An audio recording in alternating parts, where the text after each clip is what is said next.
दोस्तों, अगर आपको भी भारत और इंग्लैंड के बीच खेले जा रहे हैं चौथे टेस्ट मैच के तीसरे दिन का महामुकाबला पसंद आया हो तो हमारी इस वीडियो को दिल से एक लाइक जरूर कीजिएगा।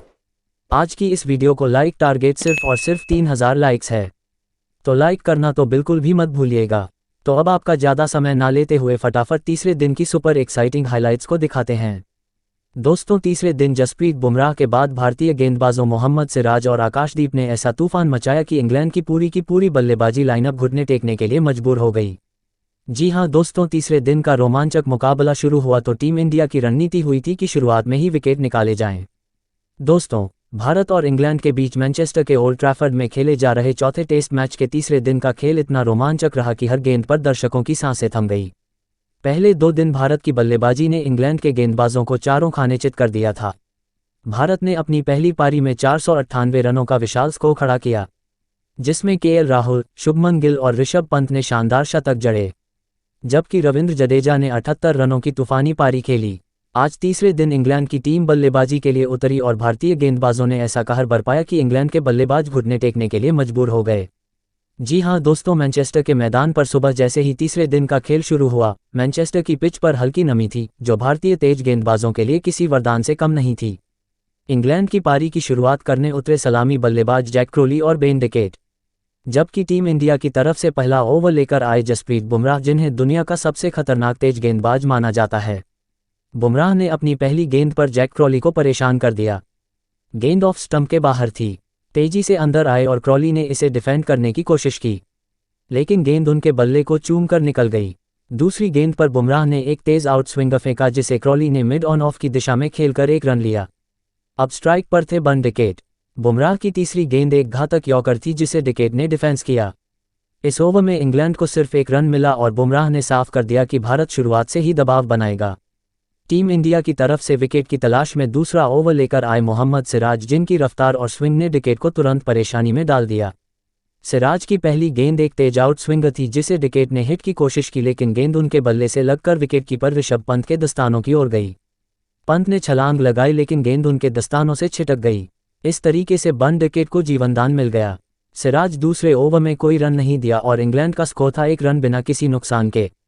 तीसरे ओवर में टीम इंडिया के कप्तान शुभमन गिल ने एक बार फिर से जसप्रीत बुमराह के ऊपर भरोसा जताया और गेंदबाजी करने के लिए गेंद को उनके हाथों में थमा दिया। बुमराह की गेंदबाजी में गजब की धार थी। ओवर की 5वीं गेंद पर बुमराह ने जैक क्रोली को एक तेज इन स्विंगर फेंका, जो सीधे उनके पैर पर जा लगी। भारतीय खेमे ने जोरदार अपील की और अंपायर ने उंगली उठा दी। क्रोली ने रिव्यू लिया, लेकिन बॉल ट्रैकिंग में गेंद मिडिल स्टंप को हिट करती दिखी। क्रोली 4 रन बनाकर पवेलियन लौट गए। इस तरीके से इंग्लैंड की टीम को पहला झटका लग गया। इंग्लैंड का स्कोर अब 1 विकेट पर 5 रन था। जैक क्राली के पवेलियन लौट के बाद इंग्लैंड की तरफ से बल्लेबाजी करने के लिए मैदान पर आए ओली, जो अपने आक्रामक अंदाज के लिए मशहूर हैं। बुमराह ने ओवर की आखिरी गेंद पर पोप को एक तेज बाउंस फेंका, जिसे पोप ने डक करके खुद को बचाया। 5वें ओवर में सिराज ने बेन डिकेट को एक शानदार यॉर्कर फेंका, जो उनके बल्ले और पैड के बीच से निकलकर स्टंप्स को उड़ा ले गया। डिकेट सिर्फ 6 रन बनाकर आउट हो गए और बेहद निराश मन से पवेलियन की तरफ लौट गए। इस तरीके से सिर्फ 12 रन के स्कोर पर ही इंग्लैंड के 2 दिग्गज बल्लेबाजों का विकेट गिर गया। बेन डिकेट का विकेट गिरने के बाद ओली पोप का साथ देने के लिए मैदान पर अब आए जो रूट, जिन्हें इंग्लैंड का सबसे भरोसेमंद बल्लेबाज माना जाता है। दोनों बल्लेबाजों के कंधों पर इंग्लैंड की पूरी जिम्मेदारी थी। टीम इंडिया को यह बात अच्छी तरीके से मालूम था कि जो रूट भारतीय टीम के लिए खतरा बन सकते हैं। इसीलिए भारतीय कप्तान शुभमन गिल ने रणनीति बदली और 7वां ओवर लेकर आए युवा तेज गेंदबाज आकाशदीप। आकाश ने अपनी दूसरी गेंद पर जो रूट को परेशान किया। गेंद ऑफ स्टंप के बाहर थी और रूट ने उसे ड्राइव करने की कोशिश की, लेकिन गेंद उनके बल्ले का बाहरी किनारा लेते हुए स्लिप में यशस्वी जायसवाल के पास गई। जायसवाल ने शानदार कैच लपका और रूट बिना खाता खोले पवेलियन लौट गए। इस तरीके से भारतीय गेंदबाजों के खतरनाक गेंदबाजी के सामने मात्र 12 और उनके स्कोर पर इंग्लैंड के 3-3 विकेट गिर गए। भारतीय टीम ने मुकाबले में मजबूती से अपनी पकड़ बना रखे थे और इंग्लैंड की टीम को किस मुकाबले में बने रहने के लिए एक बड़ी साझेदारी की जरूरत थी। एक छोर से इंग्लैंड के विकेट गिरते जा रहे थे, लेकिन दूसरी तरफ ओली पोप मैदान पर डटे हुए थे। जो रूट के पवेलियन लौटने के बाद इंग्लैंड की तरफ से बल्लेबाजी करने के लिए मैदान पर अब आए हैरी ब्रूक, जो अपनी तेज तर्रार बल्लेबाजी के लिए जाने जाते हैं। 10वें ओवर में भारत ने गेंदबाजी पहला बदलाव किया और गेंद सौंपी रविंद्र जडेजा को। जडेजा ने अपनी पहली गेंद पर ब्रूक को परेशान किया। उनकी गेंद टर्न और बाउंस के साथ आए, लेकिन ब्रूक ने इसे सावधानी से डिफेंड किया। जडेजा ने इस ओवर में सिर्फ 2 रन दिए, जिसमें ब्रुक ने एक सिंगल और पोप ने 1 रन लिया। 15वें ओवर तक इंग्लैंड का स्कोर 3 विकेट पर 40 रन था। ओली पोप और हैरी ब्रुक ने सतर्कता के साथ बल्लेबाजी की। सिराज और बुमराह लगातार विकेट की तलाश में थे, लेकिन ब्रुक ने अपने अनुभव का परिचय देते हुए कुछ शानदार शॉट्स खेले। 18वें ओवर में सिराज ने एक शानदार कवर ड्राइव की अनुमति दी, जब ब्रुक ने उनकी गेंद पर 4 रन बटोरे। 20वें ओवर में टीम इंडिया की तरफ से शार्दुल ठाकुर को गेंदबाजी के लिए लाया गया। ठाकुर ने अपनी स्विंग और सटीक लाइन से ब्रुक को परेशान किया। ओवर की चौथी गेंद पर ठाकुर ने एक तेज आउट स्विंग फेंका, जिसे ब्रुक ने ड्राइव करने की कोशिश की, लेकिन गेंद उनके बल्ले का किनारा लेते हुए स्लिप में केएल राहुल के पास गई।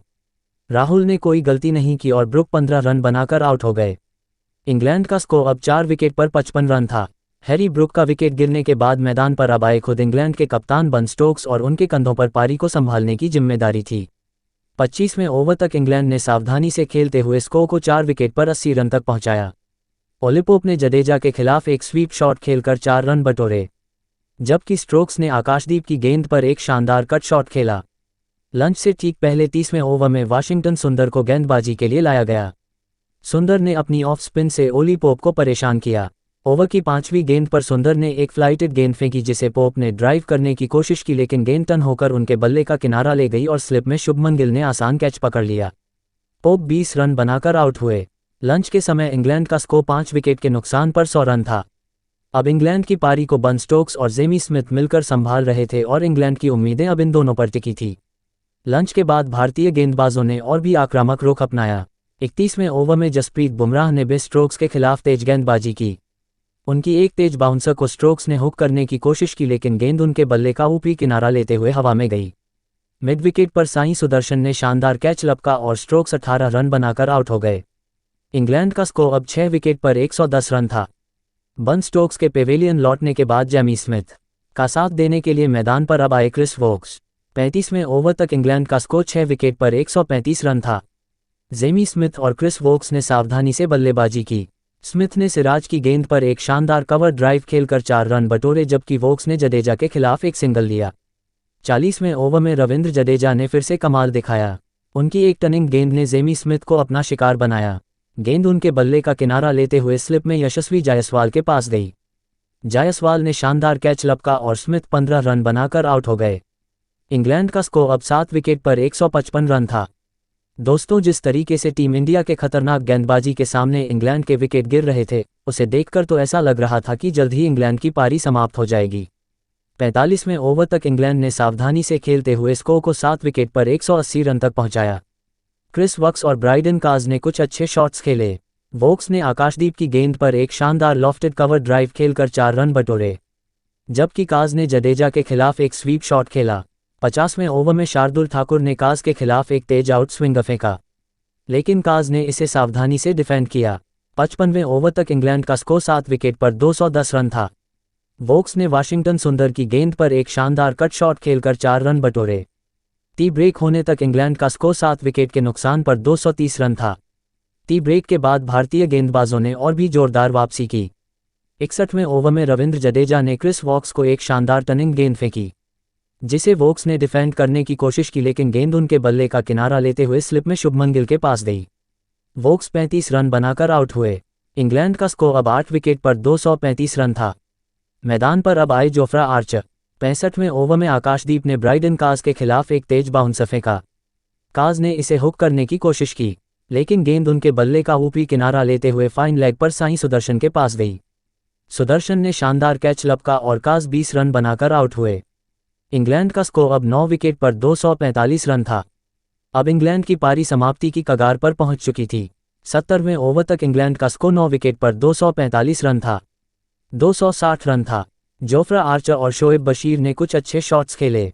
आर्चर ने सिराज की गेंद पर एक शानदार लॉफ्टेड कवर ड्राइव खेलकर 4 रन बटोरे।